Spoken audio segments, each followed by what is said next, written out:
Yes. All right. I called this presentation Feel the Beat, a cultural exchange between felt making groups in Ecuador and Nepal. And feel the beat. Felt is called a percussion textile because it is beaten.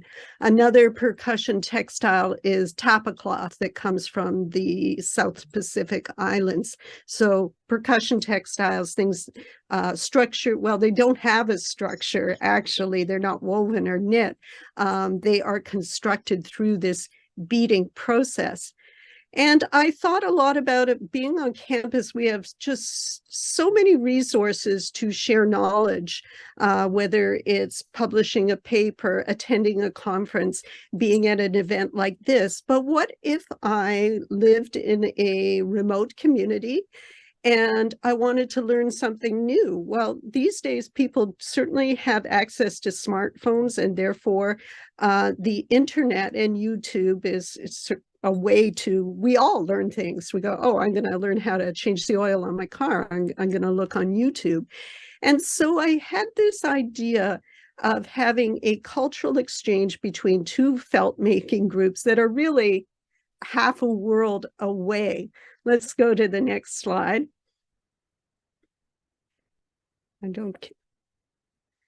So here are the groups. On the left-hand side is a felt-making group at the Association of Craft Producers.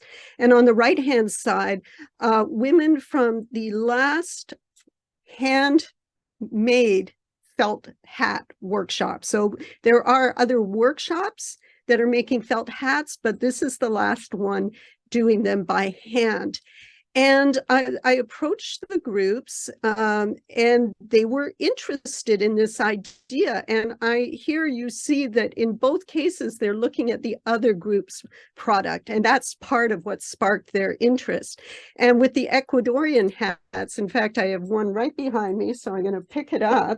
What is really amazing, hear that? That is how stiff that felt is. So the Nepali felt makers, they wanted to know, how do you do that? And the Ecuadorian felt makers wanted to know, how do you make these beautiful, soft products that are so colorful? So I have filmed them. Let's go to the next slide. I have filmed them, had everyone in each group make an introduction. So, you know, a virtual introduction. I have created a film in which their counterparts will see them reacting and asking questions about the products. And then there is a technical knowledge share. So in Nepal, they shared how to make 6 different products. In Ecuador, they only make the hats. So they shared that. And so right now the films have been edited, and I'm in the process of translating them, which frankly is a big, big job because they're going from Spanish to Nepali and vice versa, and they go through English in between. So this is a fairly big undertaking and is sort of where the project is at the moment. Let's go to the next slide, which is my last slide.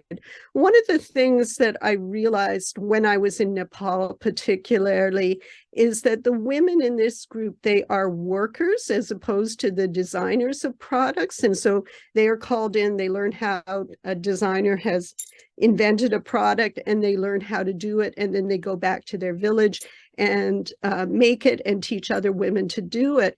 And one of the goals of our project is not just to have a knowledge exchange, but to respond. And so the participants will be invited to create work that's inspired by their counterparts half the world away.